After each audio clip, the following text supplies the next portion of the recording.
Katanya halving bakal dump. Mana nih? Padahal udah siap-siap serok, malah nggak ada apa-apa. Terus kita harus nunggu dump atau langsung masuk aja nih? Hai, balik lagi sama aku Ari. Selamat datang di channel Koinvestasi. Bitcoin baru aja melewati halving keempat di 20 April 2024, di mana halving Bitcoin yang sebelumnya terjadi pada 11 Mei 2020 yang menciptakan bull run pada tahun 2021. Tapi, ngerasa nggak sih, halving tahun ini kayaknya ini terasa beda banget. Di cycle sebelumnya, kan halving jadi ajang sell the news. Tapi kok sekarang Bitcoin mandek di $64.000 sampai $66.000 aja ya? Ada apa sih sebenarnya? Nah, di video ini aku mau membahas kenapa sih Bitcoin mandek dan nggak kemana-mana setelah halving di tahun ini. Jadi, buat kamu yang kebingungan harus masuk sekarang atau nanti, stay tune di video ini buat tahu jawabannya. Jangan lupa share ke teman-teman kalian, biar bisa bahas bareng-bareng strateginya. Sebelum kita bahas data on-chain, kita juga harus perhatikan faktor eksternal atau keadaan makroekonomi. Karena Bitcoin termasuk aset investasi, pastinya akan terpengaruh dengan makroekonomi dan kondisi geopolitik. Kayak contohnya, seminggu sebelum halving, suku bunga Amerika Serikat naik dan perang Timur Tengah yang mencuat. Hal ini menyebabkan para investor memilih menyimpan dolar ketimbang aset-aset yang berisiko.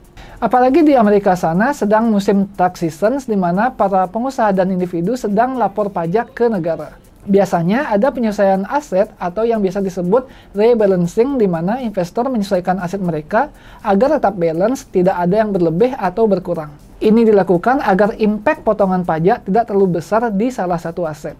Gara-gara ini, Bitcoin sempat menyentuh harga terendahnya di $59.000, tapi Bitcoin sempat menyentuh ke $69.000 setelahnya dan kembali bolak-balik di harga $64.000 sampai $66.000.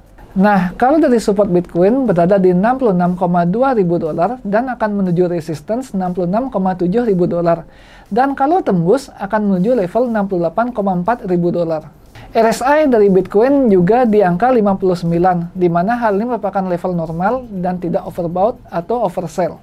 Kalau menurut data on-chain yang diambil dari website CoinGlass, banyak likuidasi atau uang yang akan terlikuidasi dari sisi long di level harga $65.000 dan kemungkinan kita akan ke arah sana secara short term. Jadi buat kamu yang sedang bermain di pasar leverage, harus diperhatikan level-level tersebut. Funding rate Bitcoin juga termasuk merah, memungkinkan adanya koreksi kecil terlebih dahulu. Kalau dari volume ETF, terjadi penurunan atau inflow di setiap fund manager yang menyediakan Bitcoin ETF. Beda saat Februari dan Maret akhir kemarin, di mana inflow sangat kencang yang menyebabkan Bitcoin rally ke all-time high barunya. Tapi kalau dilihat lagi, ketersediaan Bitcoin di pasar penjual atau exchange dalam keadaan menipis yang berarti belum ada penjualan besar-besaran setelah halving kemarin. Bisa disimpulkan stagnan ini dikarenakan tidak adanya bensin untuk terbang karena ketakutan investor terhadap makroekonomi tapi nggak berani juga untuk menjual Bitcoinnya. Terus kalau Bitcoin stagnan gini-gini aja, berarti bagus dong buat altcoin. Lah, kata siapa? Dominasi Bitcoin sudah mencapai 55% karena pasar sedang fokus di Bitcoin. Dari chart total 2, terlihat altcoin kalah dengan Bitcoin lumayan cukup jauh. Ini mengisyaratkan untuk wait and see terlebih dahulu jika ingin masuk altcoin lebih dalam.